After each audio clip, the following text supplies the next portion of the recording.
Hello, everyone. Welcome back. This is Sarah Smith, and you're listening to Raw Intentions.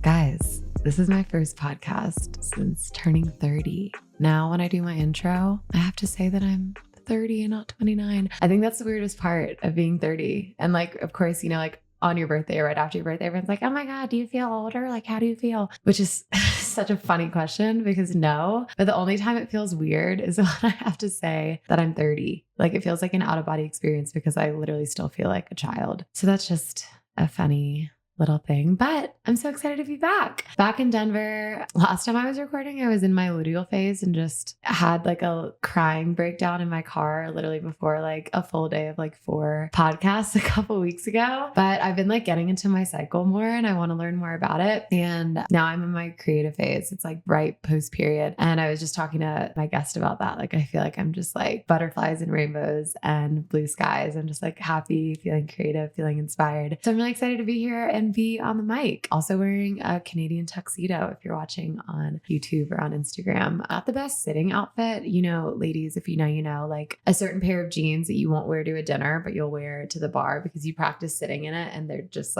not sitting jeans. This outfit is not a sitting outfit, but we got to take risks. It's Monday and I'm 30. You only live once. But I have an amazing guest today. So everyone buckle up. But before we get into that, I'm just going to give my little elevator pitch and tell y'all a little about me, just in case this is your first time listening to us. So me. My name, like I said in the intro, is Sarah Smith, Sarah with an H, Smith with a Y. I am 30 years old, currently living in Breckenridge, Colorado, a little ski town, and I'm from Madison, Alabama. I went to Auburn University, graduated in 2017 with a double major in rehab disability studies and Spanish. I was going to do bilingual occupational therapy, take a little gap year, bartend in Spain, get my fluency. Of course, nothing ever goes to plan. I was waitressing at Texas Roadhouse at the time and just needed a little more moolah. I was incredibly broke always and started making handmade jewelry for myself and for my friends. And what started as me just, making jewelry on the floor of my college apartment has turned into so much more than that. It's still my full-time job to this day, my brand, my baby, my everything. It's called Raw and Rebellious. It's at raw_rebellious on Instagram. If you don't follow us, definitely give us a follow. And it snowballed and grew after I graduated my senior year. So I ended up not going to grad school. And now we do so much more than that. I have apparel, I do hats, I do prints, I do collaborations, pop-ups, meetups, doing a bar crawl this weekend for the first time, a little matchmaking situation. So my company's grown and kind of taken a life of its own. And that's what led me to start this podcast. I think my favorite part of having a business and a lifestyle brand is having the community piece. Our community is everything. We've grown it very slowly and sustainably over the last, 8 years of having this platform on social media and,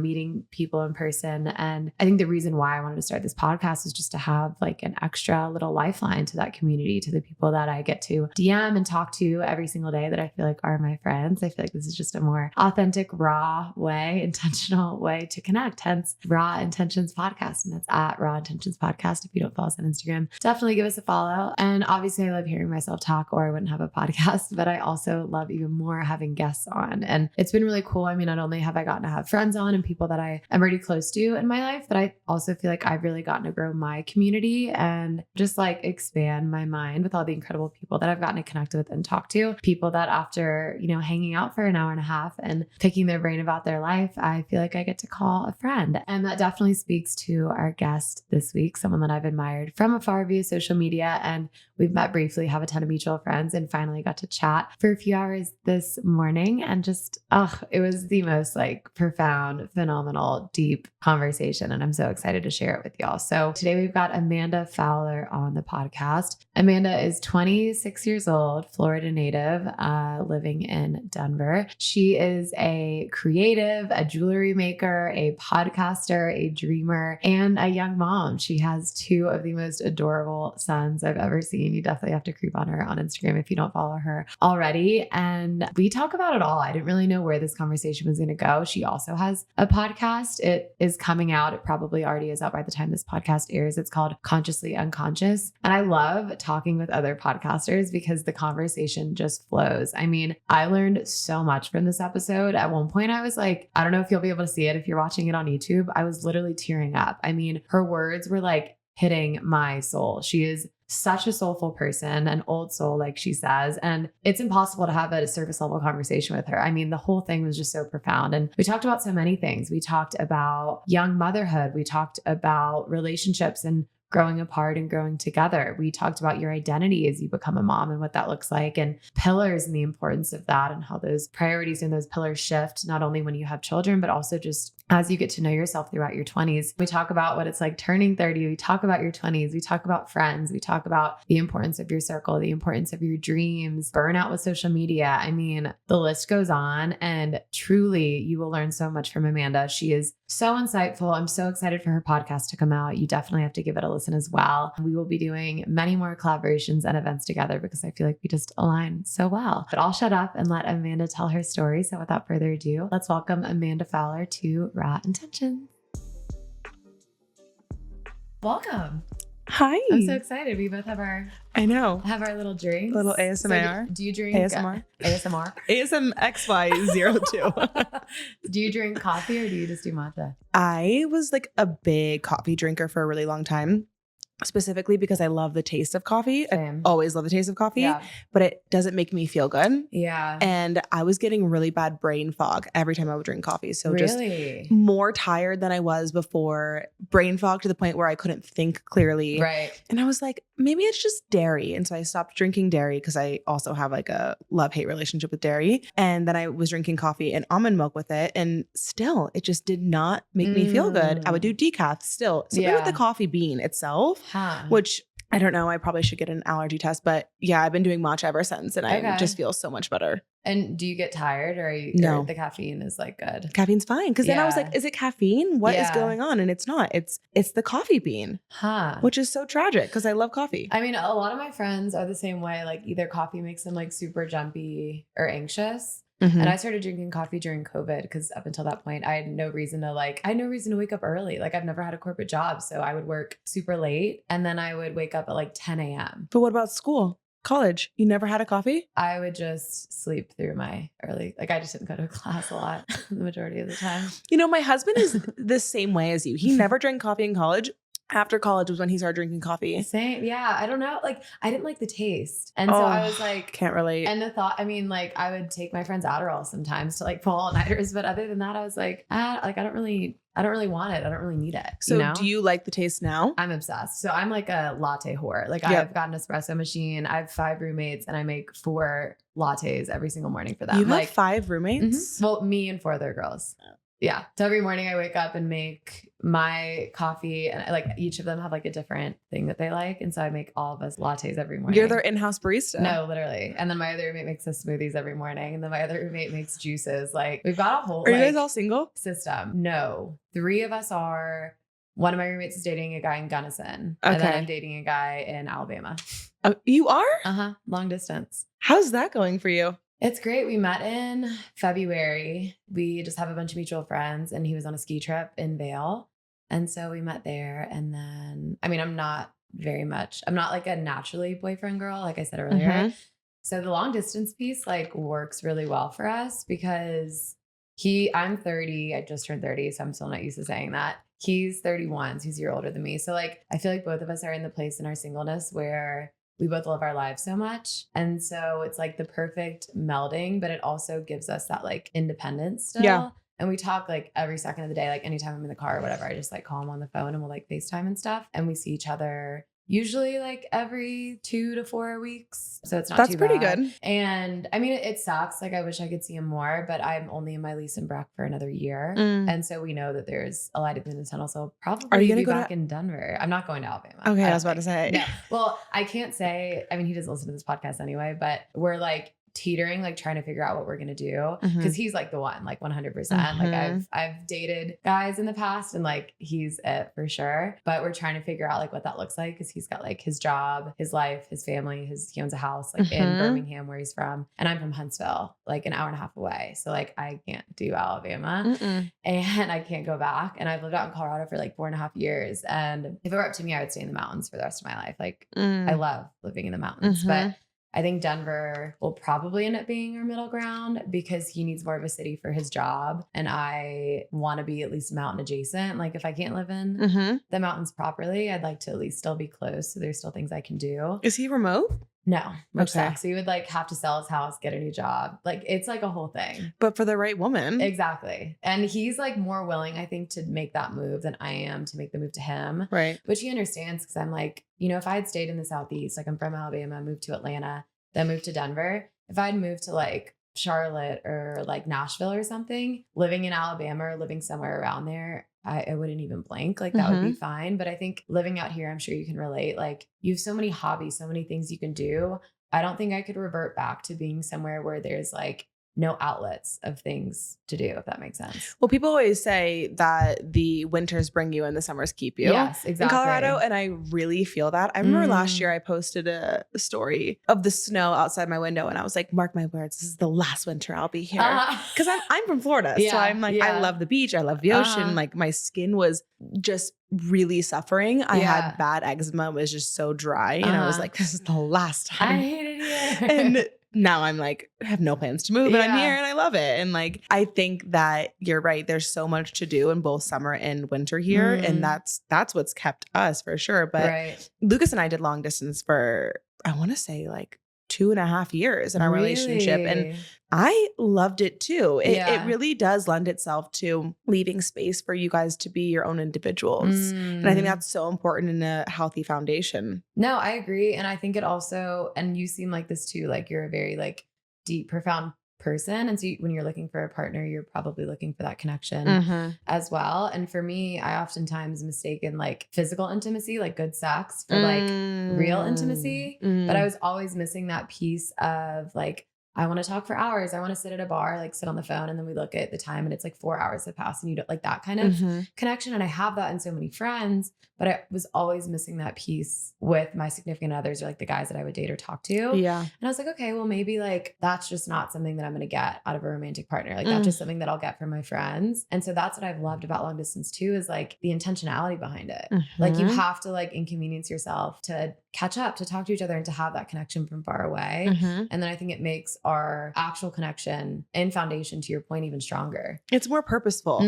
Like I would, when Lucas and I were in college, that's when we did the long distance. And like, I had friends who would text their boyfriends all day long. And I'm like, what are you guys even talking about? Exactly. Like, nothing. Yeah. And I'm like, okay, well, when I speak to my partner, we're chatting in the morning, saying good morning. How was your night? Da, da, da. Yeah. We're going, you know, then at night to FaceTime, and we have so much to catch up on because we didn't talk the entire day. We're the exact same way. It's way more purposeful. It's way more intentional, but I was the opposite. I feel like I could never have good sex unless I had that intimate connection. I don't think I ever had good sex that was just like, you know, not Lucas. Right. Truthfully, he's going to love that I said that, but stroke his ego a little bit.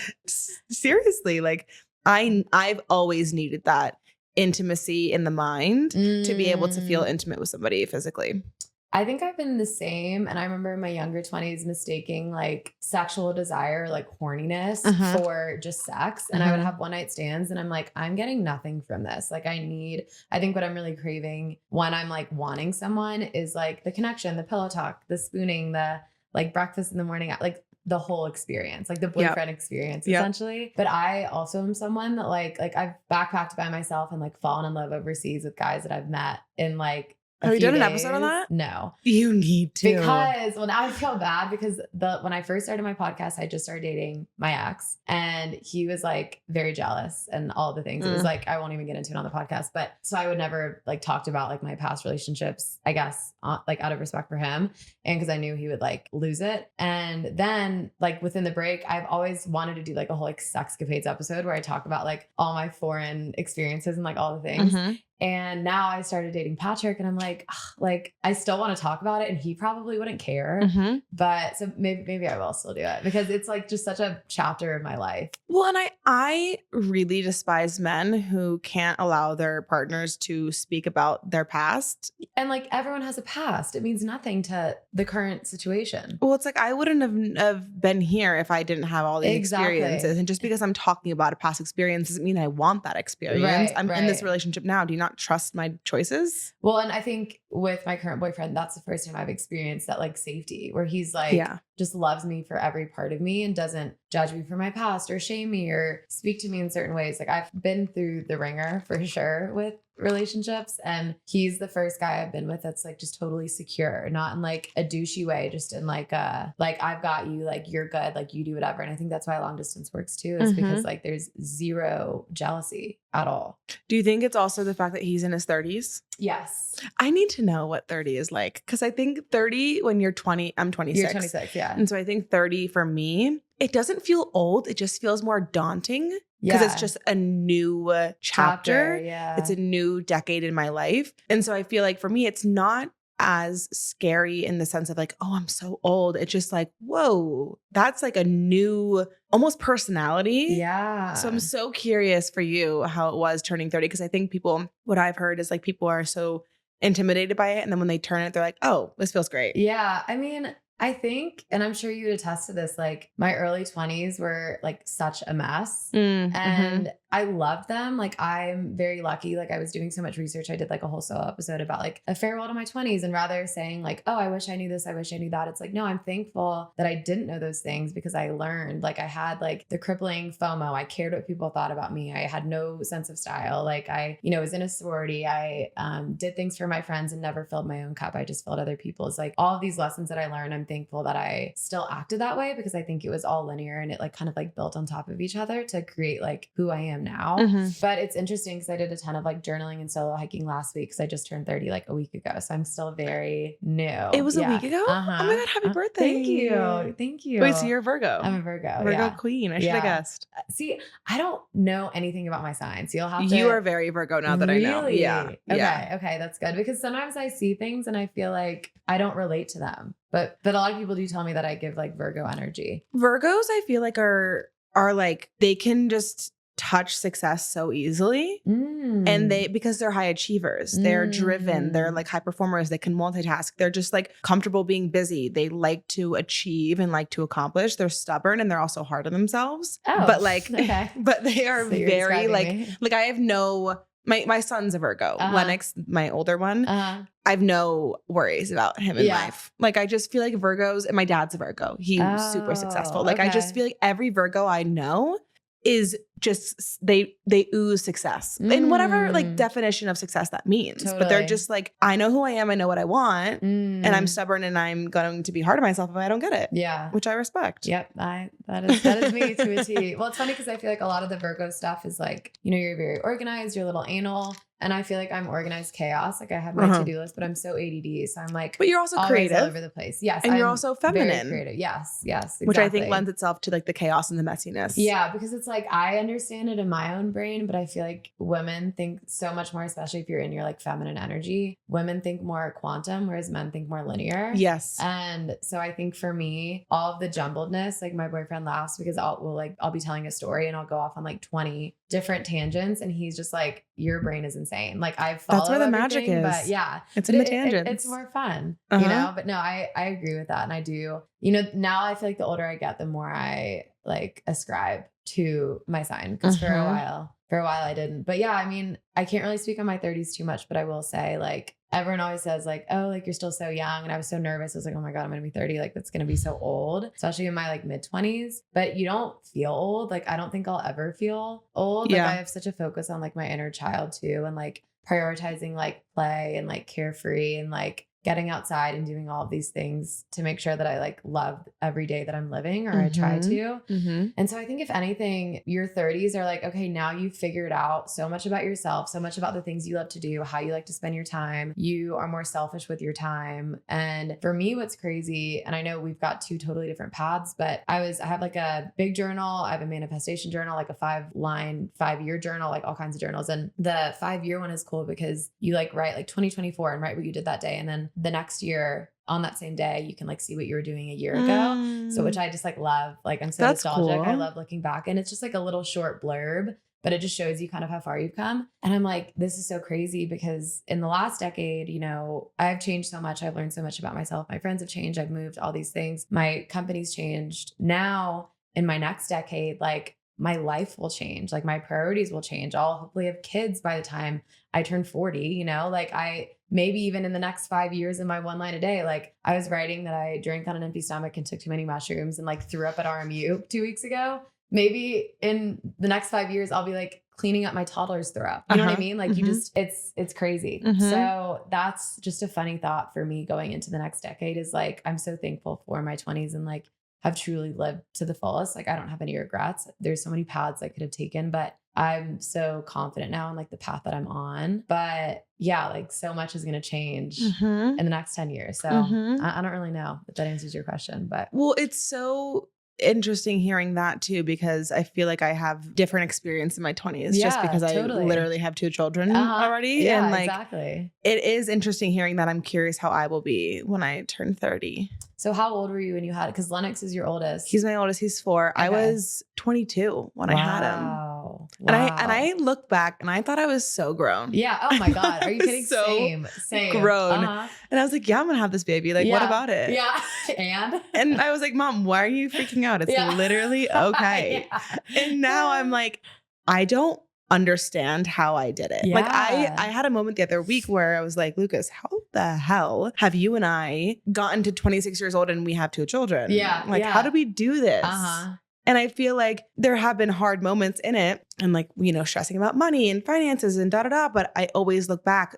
I think the 5-year thing that you were talking about or the 5-line thing would be so interesting for me to do because I always look back and I'm like, I was in a hard spot then too, but I always got out of it. So I think it's helpful to know that like, even if you're struggling, there's a light at the end and there's always another day and always another year and things are always moving and evolving and changing. But yeah, I was so young. I'm still so young, but I was so young when I had my first. Do you think having kids when you were 22 and like in your 20s, do you think it made you like grow up quicker? Do you think there are certain things that you like, I mean, cause that's such a different experience in so many people. So many people do have kids in their 20s, but also so many people wait until their 30s. Yeah.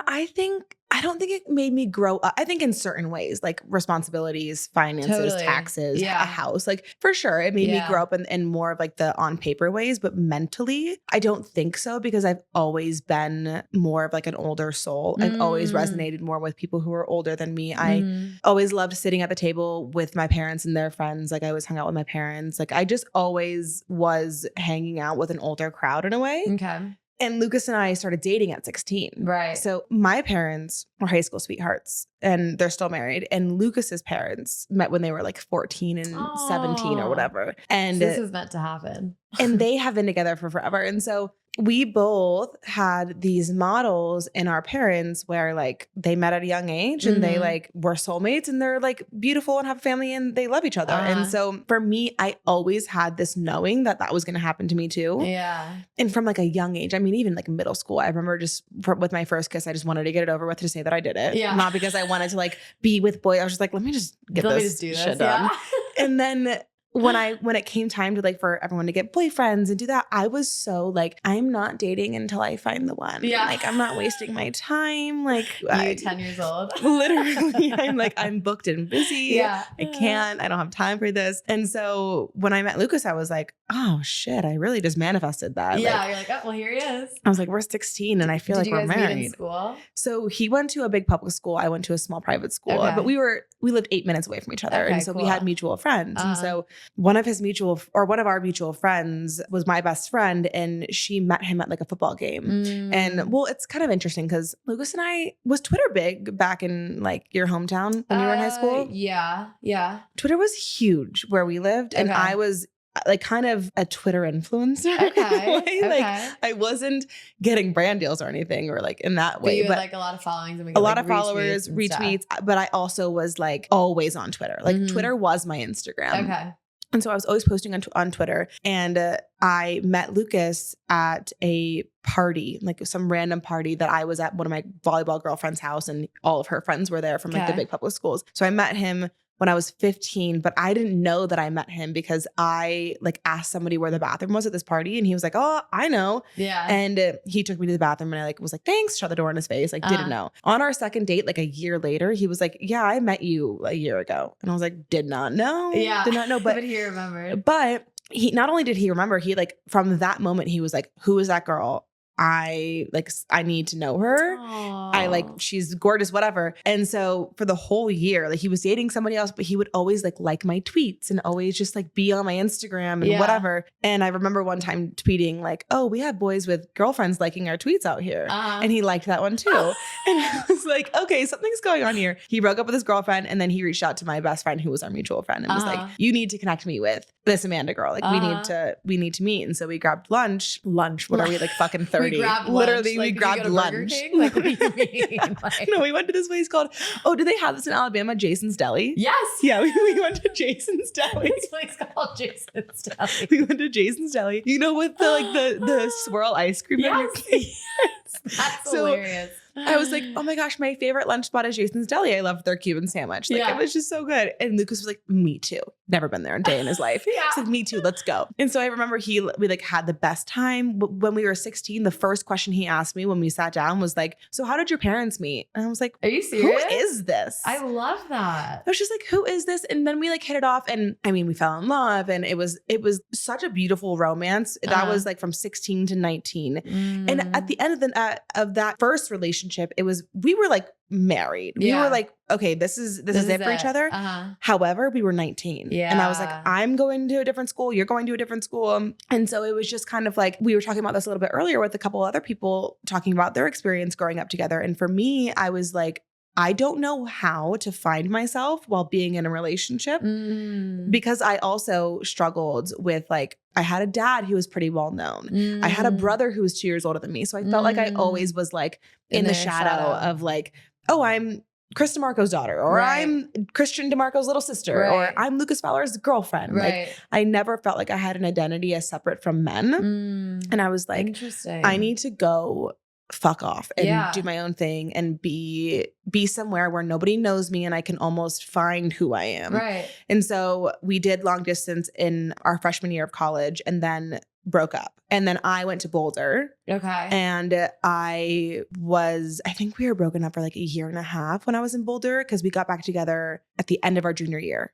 And did you decide to break up for that? Like, I need to find myself. I need my space. Yeah. Okay. I mean, we were like fighting a lot towards the end. And I was really unhappy. I was like struggling with an eating disorder. I was like not loving who I was and didn't love my body. I didn't know what I wanted to do. I didn't know where I wanted to go to college. I like dyed my hair blue. I was like, this girl's got no clue. Yeah. And even though it's Slade, I loved the blue hair. Yeah. But I left and I went to Boulder and he was heartbroken. He was like, don't break up with me. Yeah. Like, what are you doing? Yeah. But he says now, like to this day, that was the best decision that ever happened to both of us because we were able to know that like in the back of our heads, we still loved each other. We weren't breaking up because we fell out of love. Right. We were breaking up because we fell out of love with ourselves. We were like not happy with who we were. Right. It was like us or nothing. Yeah. And so I just like went and I had a great time and I met people and I figured out who I was and I partied, but then I like fell out of that. And I just was like really coming back to who I was. And then a year and a half later, so I think after winter break junior year was when we got back together. Okay. Like almost spring break time. He stayed in Denver for that whole summer after junior year. Okay. And then we went back to school, our separate schools, in our senior year together. We were together at that point. And then winter break of our senior year, I went and visited him in Pensacola. And that's when I got pregnant. No way. Wow. And that was January 1, 2020. Holy shit. And so I got like pregnant, didn't know I was pregnant, obviously. And then my birthday was January 28th. I will never forget my best friend, Graham. I love him to death. On my birthday, I wore this like strappy little, you know, those like free people intimate like tops they're not tank tops. Bras. They're like bras. Yes, but you wear them as a top. But you wear them as a top. Yes. I was wearing that. Okay. And my tits were just like massive. Yeah. And I had just gotten back on birth control. Like January 10th or something, we'll call it. You weren't on it and then you got back on it. I wasn't on it. Oh my God. I got off of birth control December 13th. Went to Pensacola, got pregnant January 1, got back on birth control January like 10th or something. Oh my God. Yeah. And I had experienced going on and off of birth control in the past, just like in college or whatever. And when I went off of it, in college, I didn't have my period for 8 months. So I was like, I'm not going to get pregnant. Yeah, like easy. Yeah. my hormones don't know what they're doing. Uh-huh. Like they got it takes a minute. Yeah. And so, and we were always like careful. Yeah. And so, well, kind of, Yeah. obviously not. But so I get back on birth control, and my best friend Graham was like, man, your tits are huge. What's going on, girl? Yeah. And I was like, oh, it's my birth control. Yeah. Like, I'm just taking birth control again. Literally 4 days later, I took a test. Yeah. And it's positive. Oh my God. I was like, whoa. But the second I took that test, I was like, I'm keeping it. Yeah. Like I just knew. Yeah. I was like, this is right. Mm-hmm. Yeah. Well, yeah. I mean, clearly the universe is like, we're going to do anything we can. Like, saw that you were off birth control for like 3 weeks. Mm-hmm. And they're like, all right, here we go. Mm-hmm. We're doing it. Mm-hmm. That is wild. I mean, yeah, I haven't been on birth control in like 5 years. It just has never jived really with my body. No. So I got off it a while ago, and I've definitely been pulling out and praying for a really long time. I just started cycle tracking. Yeah. Ordering, thank God. Which honestly is like a very solid form of tracking. Yeah, like yeah, you truly should not get pregnant until you actually want to, if you do that. Right. Yeah. Well, and I mean, and that's the plan. I mean, I would love to have kids at some point. And I mean, that's such a crazy shift too, of like, I have so many friends now trying to have kids, and you spend so long trying to prevent. And then all of a sudden you're like, and it's so funny. Like, you tell people you're trying, you're just like fucking all the time. Like it's which is also just so hilarious to me. But yeah, I have so many friends that are in that realm. And so now I get calls like, oh my God, I'm pregnant. And it's not like, oh fuck, like, what do you want to do? It's like, oh my God, yay. And like, you have to have that like brain shift. I bet that is so interesting. Yeah. So, but how was that for you? I mean, everyone else is in college. You're still in college. Like, was that a lonely experience? Was that like incredibly positive because you felt, your inner knowing, you were like, this is meant to be, and I'm like ready for this? Like, how did you feel? It was such a weird, I don't even know how I would describe how I felt, because I think there was a lot of emotions, and I really don't think that cognitively I knew what I was doing, but of course, intuitively I did. Right. And that's what I was really leaning on, was like, I'm scared. I know it makes no sense. Like, I don't know why I have this knowing that I need to do this, but I do. And Lucas was in Pensacola still at the time. I was in Boulder.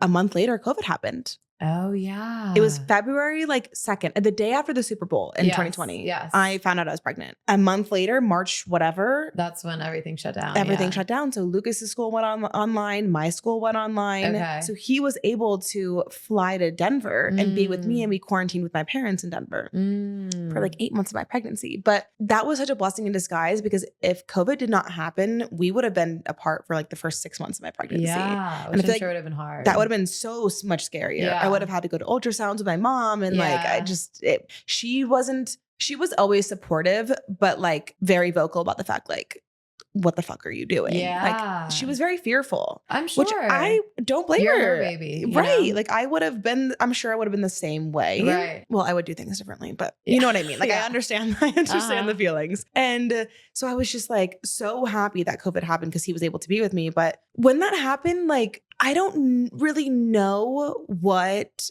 compelled me to be I know I'm having this, because at the same time, I never dreamed of being a mom.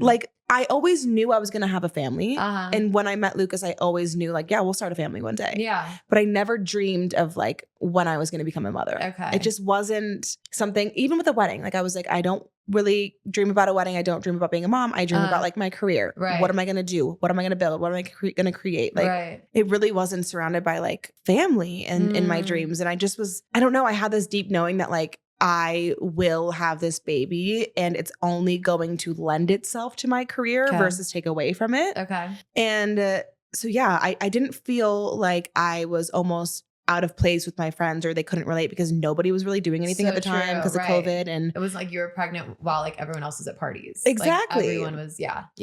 And then I felt happy because I didn't have to, I didn't tell anybody about my pregnancy besides my inner circle until I was 6 months pregnant. Yeah. Because I wasn't going anywhere in COVID. It was quarantine. I didn't have to hide my bump or whatever. I think I would have been a lot more grass is greener. Why am I doing this? I don't understand. My peers can understand me. If I were to still be in college and still have to go to classes and still have to go to these parties or be sober, and I didn't feel like I was missing out on anything. Right. And yeah, I think becoming a mom at that young age, and even now from 22 to 26, I see what it's done for me. And I think the biggest thing that becoming a mom gave me at 22 was perspective and purpose. Like, I think that I've always had a very like, my time is valuable. I know what I'm doing. And if I don't like it anymore, I'm pivoting. Like, I've always been like a wipe my hands clean, no bullshit, don't waste time type of person because one, I have to put food on the table. And two, I just don't have as much time being a mom anymore. Like, how do I juggle raising a toddler and also being able to create the businesses and the dreams that I have? Yeah. One of my coworkers yesterday asked me, she's like, I thought about this the other day. I know you're starting a podcast and then you do this jewelry job. Like, how do you do? Like, when do you do all these things? Yeah. And I'm like, one, I don't see my friends a ton. Yeah. I have relationships with all of my best friends where I know and they know that we can go 2, 3, 4 weeks without talking or seeing each other and we're still tight. Right. Because I have such a busy schedule and I have my dreams.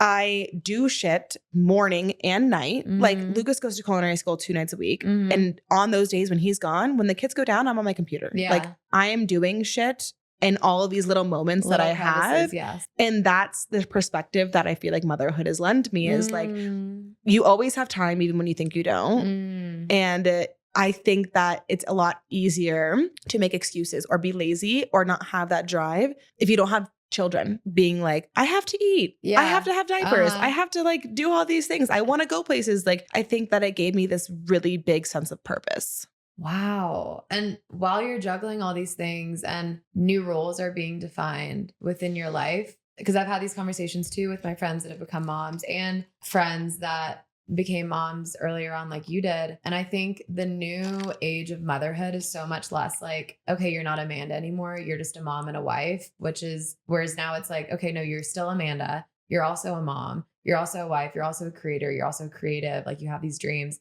And it's more like societally possible, if that makes sense, to like not just define yourself by motherhood. So how have you felt like not only going through your 20s and changing you as a person and growing, but also staying true to still being Amanda with your dreams, with your creativity, and also being a mom? I feel really lucky because when I was in college, my junior year, I was like, I'm done partying. I've experienced that. I've always been a really introspective person, always been a creative like you. I've always journaled. I've always been like talking to myself on my camera or like vlogging or whatever. Like, I've always just been documenting and reflecting. And so I think I had a lot of experience where I would go inward and I would do a lot of self-work and a lot of self-care. I was in therapy as a college student, and not for like any big trauma, but just like to understand myself better. I've always been wanting to understand myself better, and I've always left time for that. So I've always been like, I'm staying in, you guys go have a good time. I'm gonna journal and I'm going to like create something. I don't know. Yeah. I don't know what the fuck I was doing in college, but I've always just like left room for that. And so I think when I became a mom, I was like, that's always a part of me, and that's going to continue to stay a part of me. But I also think, to our point about why long distance is so great, I think I wouldn't have been able to have that perspective if I didn't do long distance, because what it did for Lucas and I was remind us that we are individuals, remind us that we have our own things. When we got back together, it really was more of like, we are getting back together on the condition that we remain individuals. Okay. And so I think with the fact that like, you know, I've changed so many jobs since having my kids. I was starting to do a podcast. I got my personal trainer certificate. I got my holistic health coaching certificate. I became a health coach. I ran a membership community where we did virtual events. I did another podcast. I like did all of these different things. I was always changing. Lucas worked at a restaurant. Then he did a sales job. Now he's in culinary school. Like, our schedules have shifted. Like you said, your friends have shifted. Our dynamic has shifted. And I think the thing that we do really well is, again, priorities. Like our priority, and I think this also like gets some people's panties in a wad when I say this, but like my priority, my top priority is Lucas. It's not my kids. Yeah. It's Lucas, because what happens if Lucas and I are not good? If we're not on the same schedule, if we're not right, if we're not connecting, one, my kids are going to be affected by that because they're going to see their mom and dad arguing. They're going to see their mom and dad like not really talking. They're going to be feeling that energy. They feel that energy. two, like what happens when we're not prioritizing each other, we're modeling to them. Like I'm very cognizant of what I'm modeling to my children. And I think I had to realize that because I had a lot of mom guilt. And I do experience that. I think if you're a mom, everybody experiences mom guilt. But Which is what? Like, like right now, like I bring my kids to school a little bit early on daycare so I can come to this podcast. Gotcha. I'm driving to this podcast and I'm like, oh, like I feel so, because they were crying when I left. Yeah. Like I feel so bad. Like I know why can't I be the mom that just wants to stay home? Yeah. But I'm not a happy mom when I stay home. Right. Like I'm just not. When I don't do things for myself, I'm not happy. Therefore, my kids are gonna see what an unhappy mom. Right. And you're gonna be like a shell of yourself for them. But what helps me understand, or what helps me work through those feelings, is knowing that they are gonna see mom doing what makes her happy. So that they know that it's okay to do what makes them happy. You know, like mom put us in a safe daycare. She gave us to people who she did her research about. She loved these people. We love these people so that she can go, one, make money and go do her job to put food on our table, but also two, to find little moments where she can fit in her passion. She can fit in her joy. She can work towards her dreams.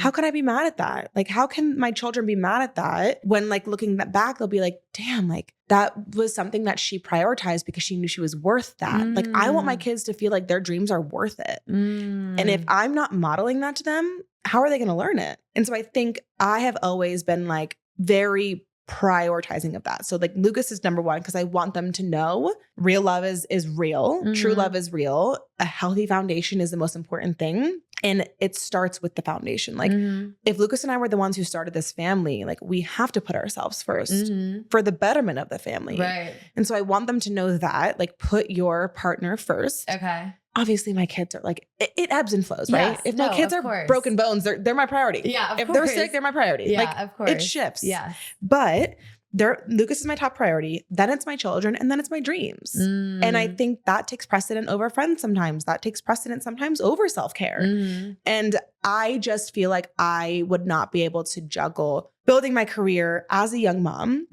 I've never experienced being out of college and building a career without having children. Of course.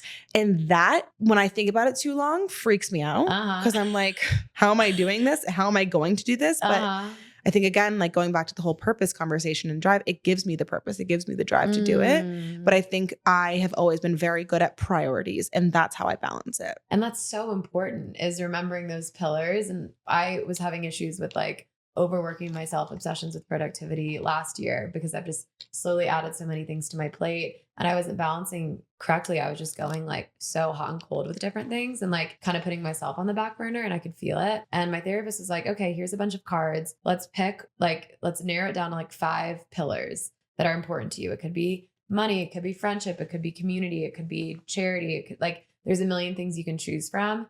And then once you have those pillars, then when you look at your tasks day to day, when you look at the things you do every week, like think about, okay, does this fall into one of these pillars? If it doesn't, you don't need to be doing that right now. That's not aligning with you. Your pillars can change at any time.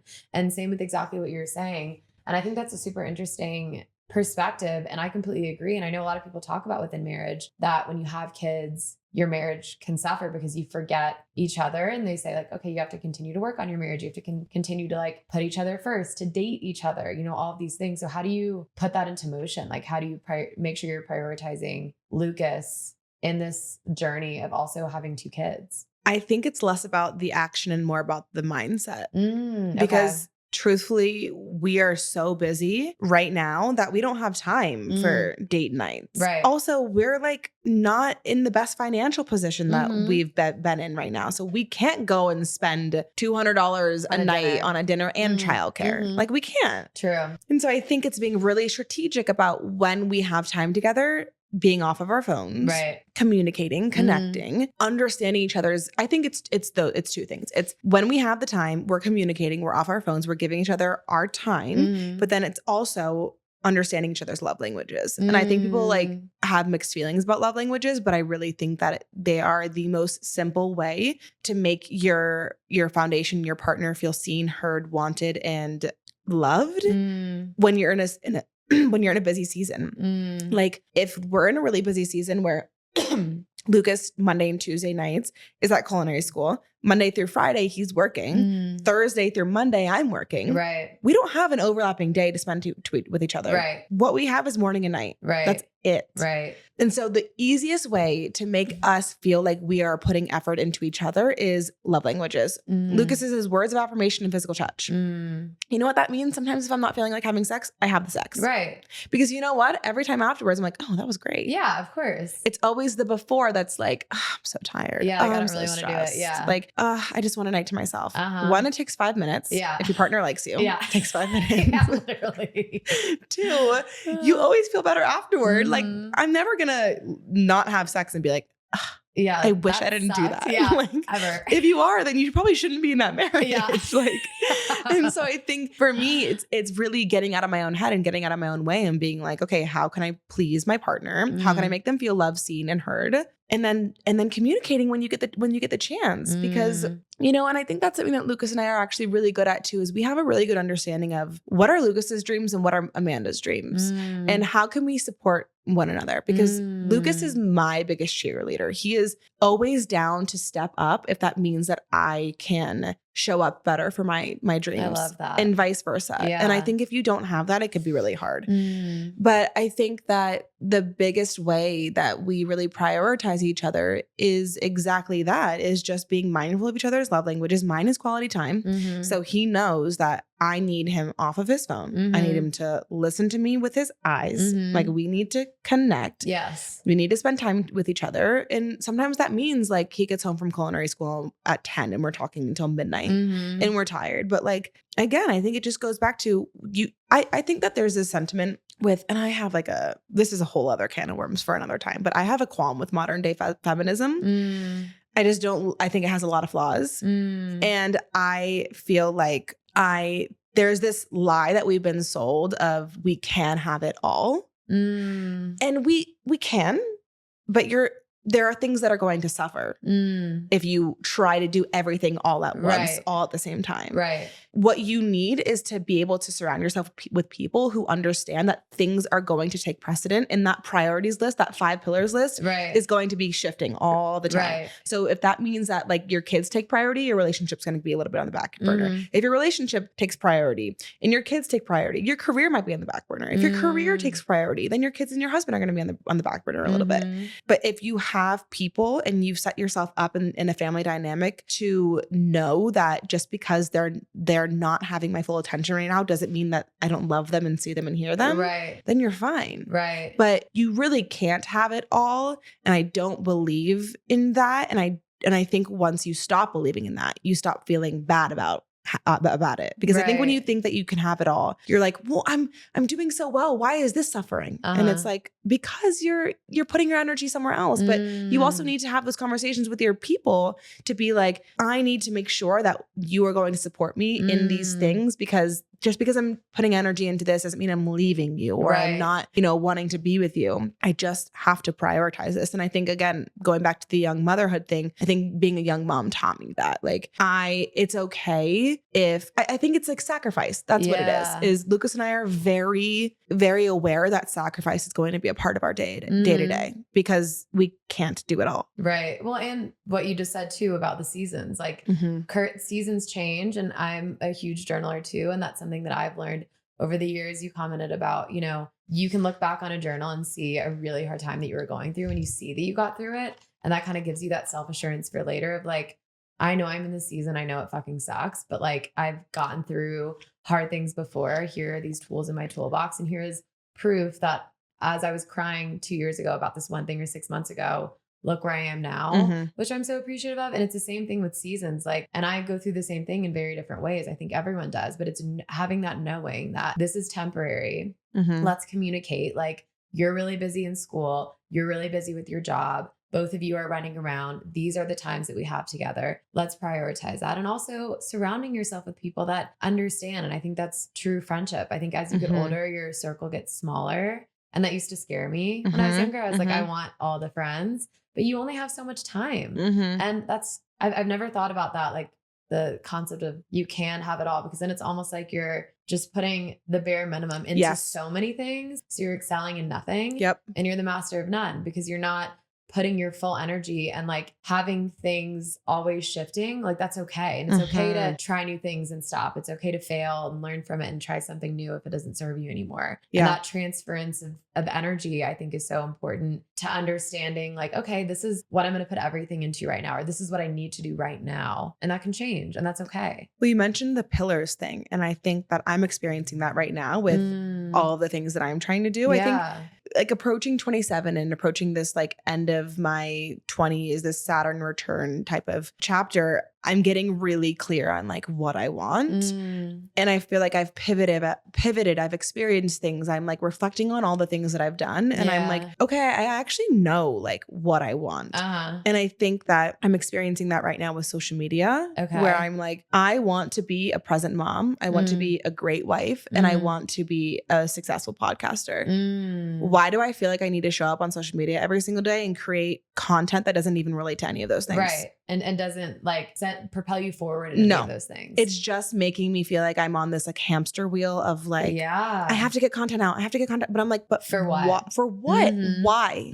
Because when I launch my podcast, that's going to become my content. And like, that's what I really want to work. So why am I wasting my time and my mental capacity with like trying to turn out this content that like, it just feels like there's no purpose behind it. You know? And it's okay. Like that doesn't mean that you have to, be done with content forever, make that decision forever. It's like, I'm so excited about this new podcast. Let me put my time into that. And I think that's why my podcast, we were talking earlier about how I don't monetize this podcast at this point. And that's okay. Like I know that right now it has other meaning. Anytime I'm podcasting, I'm always in my flow state. Like I definitely feel like this is what I'm supposed to be doing. I don't have the time to pour everything into it right now. So rather I just try to take small steps, like paying for a space, paying for an editor so that I have more time to work on other things that kind of fall into my pillars, because one of my pillars is community. That's really big deal to me. And I think podcasting falls into that. TikTok doesn't. Like there was a time where I was trying to post on TikTok 3 times a day. It's fucking crazy for like a month at a time, like doing like these little like challenges for myself. Cause I know consistency is so important.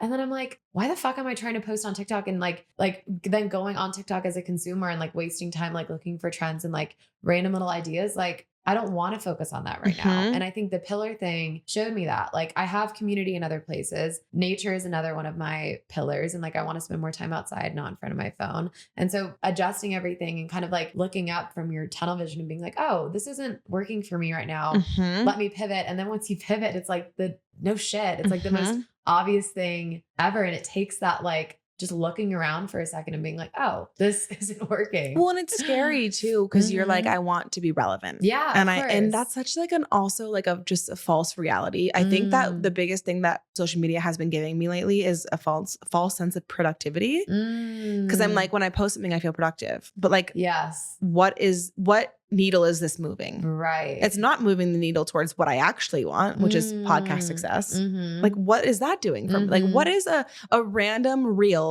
of me like talking about some random topic that I just thought of 5 minutes ago? Going to like, if you really want to follow the breadcrumbs and get really, really, really nitty gritty, sure. Somebody might see it and like the way that I talk and follow me. And then they see that I have a podcast and then they watch it. Sure. But when it comes back to like, if I was single and didn't have kids, maybe I would do that because I have all the time in the world.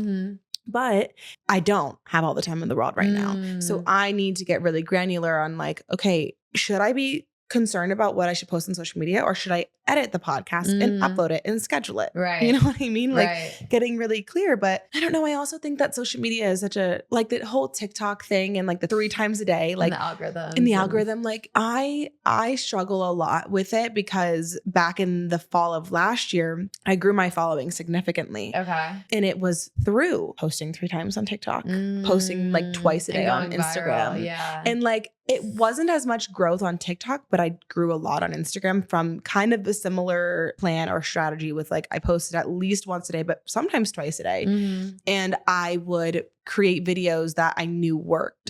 So like if I posted something and it worked, I would create the same type of video and just be like, make a different. So one of the series that actually like grew my following was I used to do how to spice things up and keep your sex life bomb. And so I would do like these little tips for people of like, here's how to spice things up and to keep your sex life bomb. But it was less about like, use handcuffs and like, you know, try this position. It wasn't that. It was more like, okay, if you're not communicating, you're not going to have sex. So let's talk about how you can communicate better.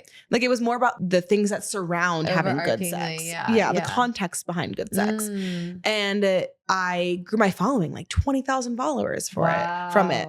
And I loved doing it. I loved it. But then there came a point where I was like, I don't want to fucking talk about this anymore. I don't want to be the sex girl. I don't want to be the relationship girl. Like, I don't want to do that. It doesn't align with your dreams. No. And so I think sometimes it's hard to be like, I don't want to do this anymore, but also have the evidence in your brain that, oh, but that worked. Like, so it's hard to walk away. It's hard to walk away from it. It's hard to put it down when you know that it works. Well, and there's that guilt associated with it too. I mean, it all comes back to like financial stability, which I mean, I've never known financial stability in my life because I've only ever worked for myself or waitressed. So I've never had like this steady paycheck. Like I'm right now in like a very low point money wise. And I know that it's going to come back up. So I have to kind of stay even keeled, but I'm so used to the up and down of it all now because I've been doing this for so long. And you think about that too. You're like, okay, you feel guilt. Like I feel guilt sometimes podcasting and sitting here having fun talking when like I'm not technically making money sitting here. Like I have a whole ass business and I have employees and I've also like started influencing and all these other things that can monetize, but I'm spending my time doing this. But then I'm like, okay, no, but like bigger picture, let's go back to the dreams, the pillars, this feeds into that. So it's okay. But it's still that like that hustler mentality guilt, which I don't really ascribe to. Like, I don't like that hustle culture. I think it takes away from like being present in your life and your friendships and your partner and your family and all of the things that I feel are more important. But I still do work hard, but I am in a phase now where I'm trying to pull back that a little bit and figure out like, okay, what do I actually align with? How should I be spending my time? You know, well, it's working smarter versus harder. Right. Exactly. And I think when you get to your late 20s and into your 30s, you realize that. But I totally relate with you with and then when you are in a low of financial, yes, knowing it's going to come back up, but then also being a little bit more vulnerable to the quick cash grabs. Yes. Like totally. That's also why I feel like it's hard to walk away sometimes from social media, even though I know it's distracting me, is because I have experienced posting a TikTok video and making $600 off that one video in a week. Right. So it's like, oh, if I'm struggling with money, let me just do that. But it's not productive. And it's not actually going to give me the thing. And I've actually experienced trying to do that now and like not getting any success with views or whatever, which I feel like is a sign from the universe. It's like, it's not supposed to be this content in this time. Like just wait, just focus on what you really want. Cause everything abundance wise is going to come from that. It's so funny because I have such a spiritual universe view with social media too. Like when my business is doing poorly or my engagement's really low. And of course I see the TikToks and everyone else posting like, no one's seeing my stuff. I know Instagram is shit and like it just ebbs and flows. But I find that when my business is doing poorly, it's because I'm not putting the energy or the love into it that I should be. And I'm like focused on something else or thinking about something else, or I'm like not as present with it and I'm not as excited with it. And I try to pay attention to that too of like, okay, this isn't really working and people aren't responding to this. So I need to pivot or just double down on the things that do work really well and like give myself a little break of like try to come up with seasons. Like, okay, wintertime with Rebellious Ski Club, which is a huge part of my brand. Like I'm going to double down, do all the pop-ups, all the things. When I do pop-ups in the summer, they don't do as well. And that's fine. But learning that, I'm like, okay, maybe I need to give myself a break. Like, I don't need to do that in the summer. Like I can focus on other things in the summertime and like travel and just like give myself a break and then go back into it with like a fresh mind. So I try to think about that too of like, okay, maybe this isn't meant for me or like the brand deals aren't coming in or whatever that is. So was there a time when Instagram was more of your full-time job, like influencing and content creation was like the money maker? Cause you just started the jewelry recently. And I remember you posting too about like, right now we're in a really hard financial season, like, and your husband being in culinary school and also working and having kids, like all the things. So talk to me about that. So I feel like, again, I was always sort of influencing from like literally 13 years old. I was so into that Twitter. And then when Instagram came, and it was more on a micro level. Like in my town, I was like known from my social media. Okay. And so I feel like I've always done that. And then I did a blog, and then I did a podcast, and then I was doing content creation, but I don't think I really took content creation seriously until last fall. And I say that because I was doing a lot of health coaching from when I gave birth to my oldest, Lennox. And then up until beginning of 2023, so like January 2023, I kind of slowed down. And once my clients ended their programs, I was like, I'm taking a break from this. I actually applied to the jewelry position last July. Okay. Didn't get it for whatever reason. I also, part of the requirements of the job, at least for the first bit, is to work weekends. Because I mean, that's the most high volume days. That's when you make your money. And I was like, I can't work weekends. Like Lucas works Monday through Friday. Yeah. I have my children. And also I was breastfeeding at the time, and or like coming out of breastfeeding. So my kids were still young, and I was like, I'm not willing to sacrifice that yet. And so I was like, I can't work weekends, and it just didn't work out. Then when that didn't work out, I was like, you know what? I am just going to focus on content creation, because I have never just been like, I will influence. I will be a content creator.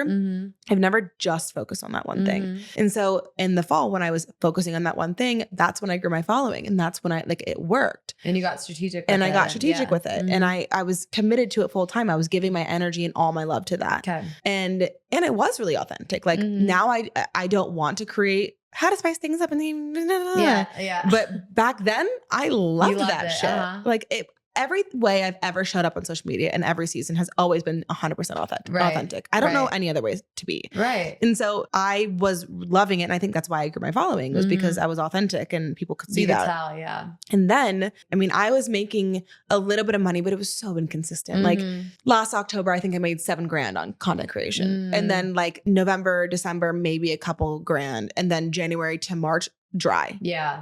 And I think I think it also has to do with the fact that I have 2 young kids. And I like to feel secure. Like, of course.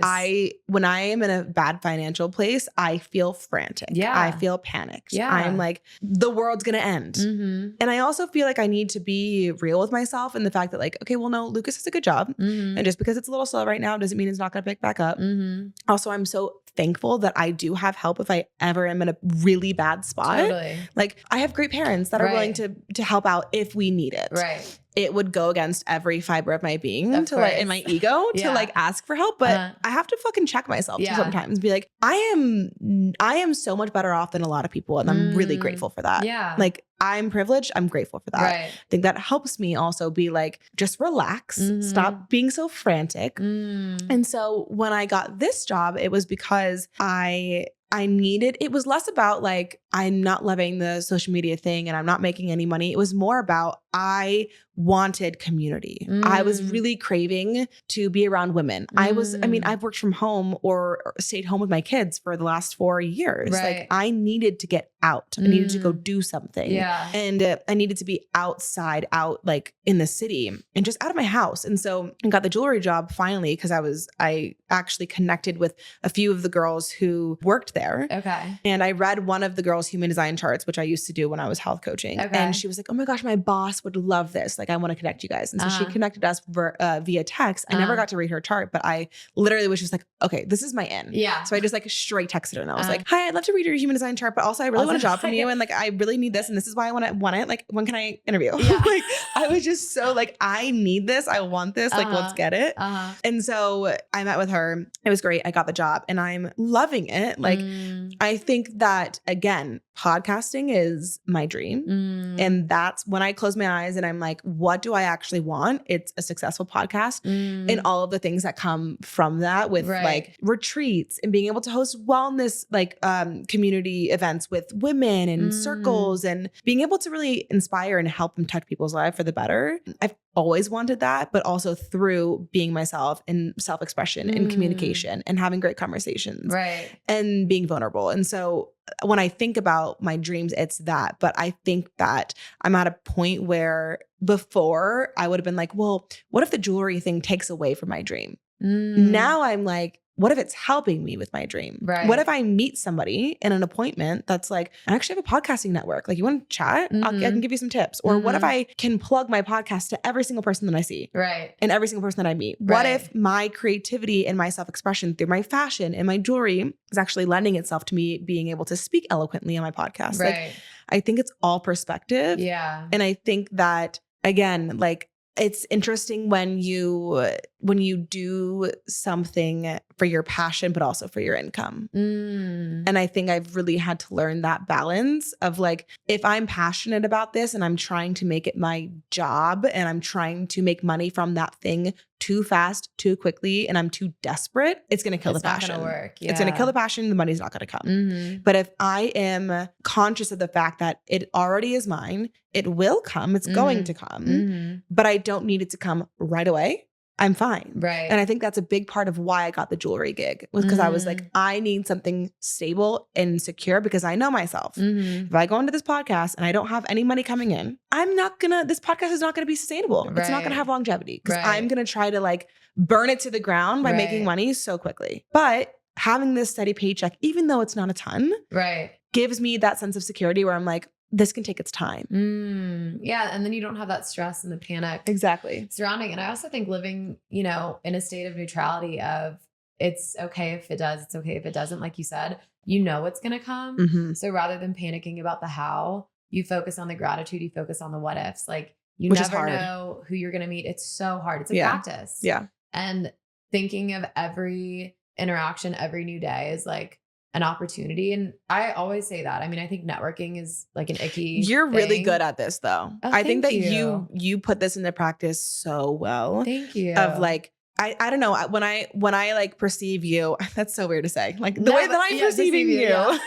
Like, or I'm perceiving, whether it's on social media or just like at the Blind Tiger event. Like, I think that you are so go with the flow. You mentioned like I think when you are around people, you're in your flow state. And I think that I can see that. And I think even on social media, I can see that. But I think you are very much like, I don't know what this is going to bring me, but I trust it's going to bring me something. Right. And I think that mindset is palpable. You can sense it in people. Well, thank you. Yeah. I really appreciate that. Yeah. But I think truly, like, you never know what you're going to learn from someone, like what someone's going to say that'll affect you, how you're going to affect someone else. That's something I've learned is like, especially with dating, I was always trying to find meaning, because I know not everyone's meant to be in your life forever, but like, what were they meant for me? And it's like, okay, well, maybe this person that I met or that I dated or that I talked to, they weren't necessarily meant for me, but I was meant for them. I was meant to like come into their life and like impact them in some way or teach them something, which in turn then like you can take gratitude from too.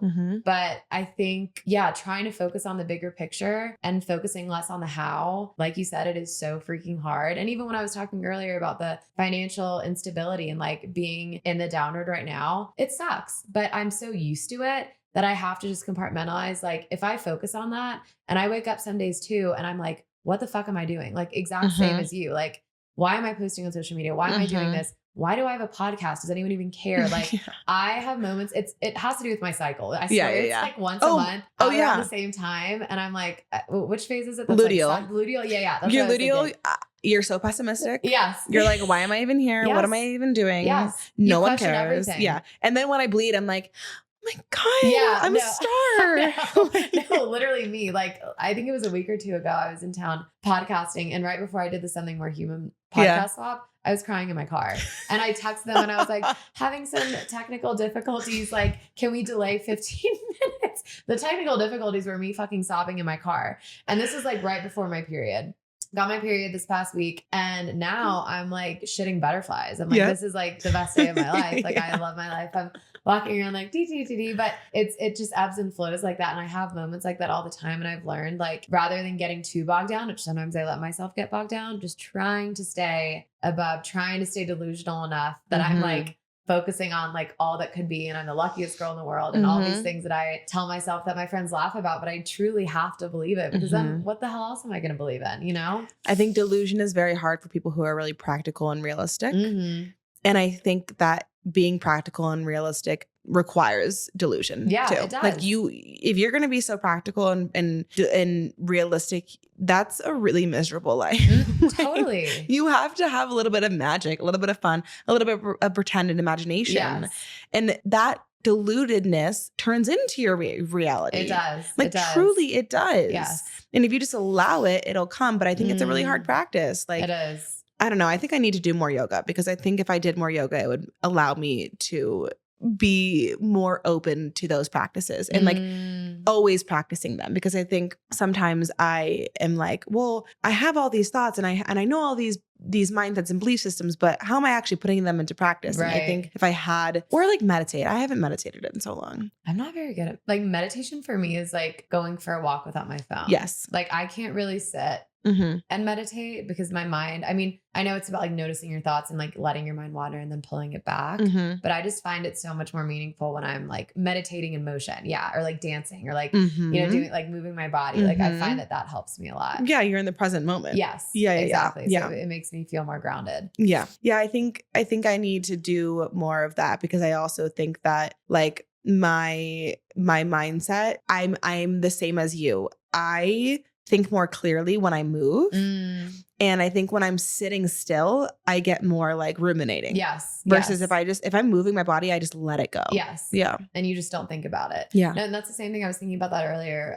One of my friends, Rachel, who I met from podcasting together, she has 2 kids, had them probably around the same time as you. And she's 29 now, I think. But she was talking to me about like how she's a mom in motion. She's like, I'm not the mom that can like sit at home and like play house with my kids. Like my husband can do that, but that makes me fucking miserable. And at first I thought that was like making me a bad mom. But she was like, no, like I like to bring my kids on a hike. I like to run around outside with my kids. Like I like to do things with them. And that's when I am my best self. So I don't try to force myself into this box that like I have to be this kind of mom. Like I just do best when I'm doing things with them. And I've learned to like balance out with my husband. And like, I love that, which I think is so cool.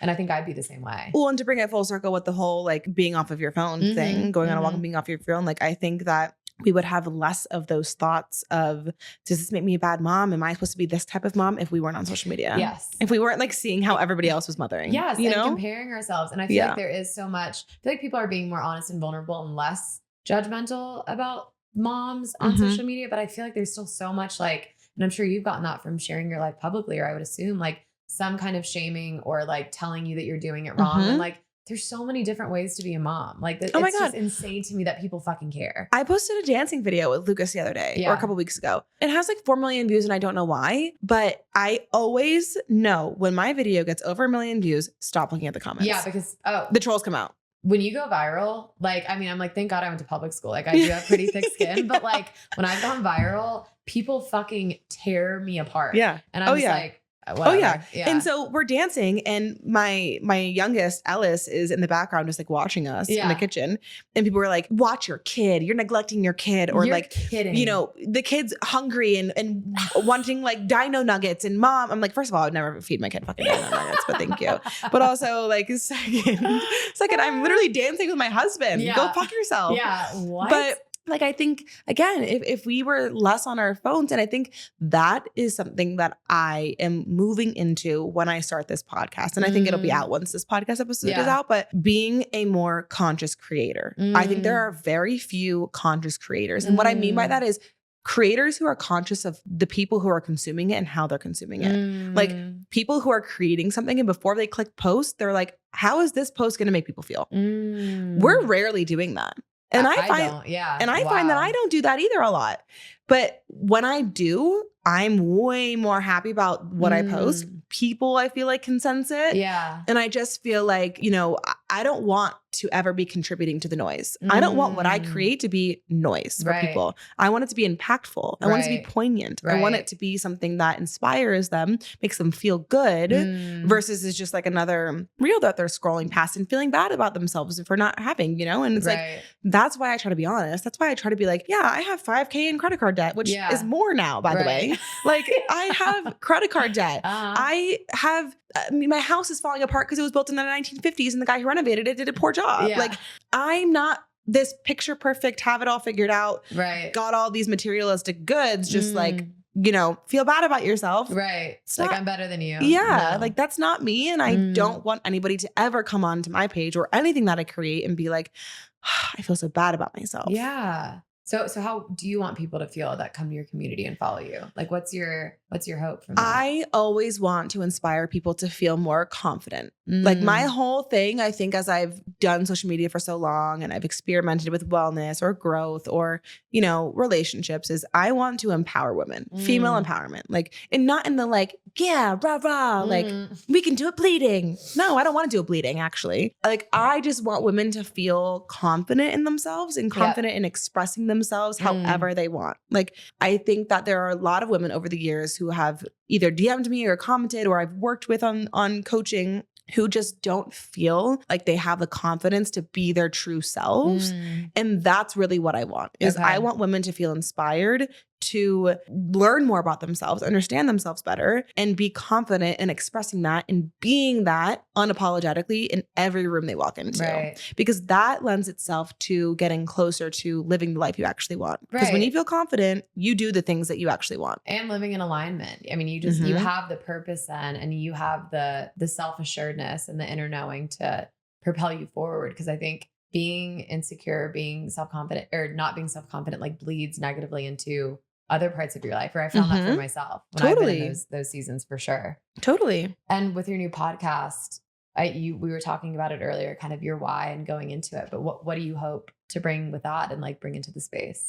Yeah. So for anyone listening, the podcast is Consciously Unconscious, and it's with my friend Jessa, who I actually work with right now. And I think it's interesting because I've always done podcasts with Lucas. That's like my only ever co-host I've ever done. And Lucas and I have been together for now, like almost coming up on like 11 years. Yeah. Like we know everything about each other. Yeah. So sometimes when you're podcasting with somebody who you know everything about, like it feels redundant and you're like, I can't ask you this. What's your favorite color? Yeah. I know already. You know what I mean? About you. Like it just, there's not that like magic. And Jess and I have been friends for like, we become fast friends, but we've been friends for maybe a year and a half. And so I think we're still always learning things about each other, and that lends itself to good banter and good conversation because you're getting to know each other on the podcast live with other people listening. But the whole premise is being able to blend the conscious with the unconscious. So being able to have really conscious conversations about spirituality, about motherhood, about mindset, about career, about, you know, spirituality, mindset, beliefs, just all of the things that are more of like a deep conversation and speak to a larger conversation, but then also blending it with like unconscious conversations that are funny about like TikTok lore or like pop culture or like our, you know, weekend escapades of partying and smoking cigarettes. Like just being able to be somebody who is on a spiritual path, but also in their 20s or like wanting to enjoy life. It's like blending the play with the profound, the mindless with the mindful, but also understanding that like the more you know, the less that you know. Yeah. The more you become ascended, the more you are just really a human being. Right. And like it's okay to be in your humanness. Right. And so, yeah, I mean, it's just all about empowering people to not shame themselves for either side of the coin of like being too conscious or being too unconscious. Right. But also like, you know, I think that a big part of what I want to do again is help people feel more confident. But a big part of that is being able to learn more about yourself.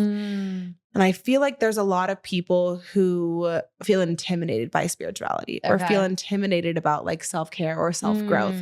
And I think if you can meet people where they're at with more of the unconscious conversations of like, let's talk about like the funny shit happening on TikTok. Yes. Then you're able to take them from TikTok to like, yeah. And then what are your insecurities about this? And how did you like grow up? And what's your childhood trauma? And then people are like, whoa, how did I get here? Right. It's almost like this more approachable way to help people feel more understanding of their own self. Yeah. And understanding that duality of like, you can have both. Yes. Oh, I love that. Yep. And I think that's the only way to achieve that and to still keep yourself grounded. And I think, you know, the vulnerability or curated vulnerability, like sharing what you want with people and being relatable and showing up so raw and authentically, which I think you do really, really well on social media and on your podcast, helps people because they can see parts of themselves in you. Yep. They understand you because they're going through similar things. Yep. And they appreciate the realness because still there's so much. I mean, Instagram is so fucking fake. And even though we know that, we still like, I compare myself. I'm sure you do too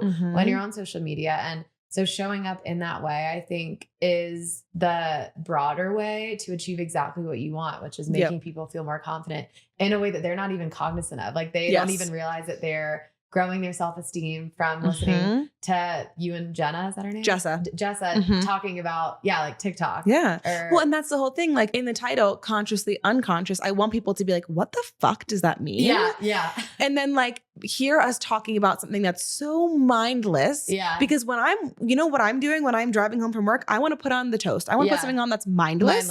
You don't want to learn anything. I don't want to learn anything. Yeah. But you know what I do sometimes is I learn things from that. And I'm like, oh, now that I was like almost lubed up to learn things. That's really what it's about. Like, let's lube them up to learn things. A little foreplay. Yes, exactly. I love that. I'm so excited for you. Thank I can't wait to listen. Thanks. And where can everyone find you on Instagram? And are you making an Instagram for your podcast? And all that? So my personal is Just Mans, but it has 2 S's because I changed it was always Just Mans. And then I changed it to Mans Fowler because I was like, I want my name in it, not like my pseudo name or whatever. Then when I went to go change it back, someone took it. Oh no. Yeah.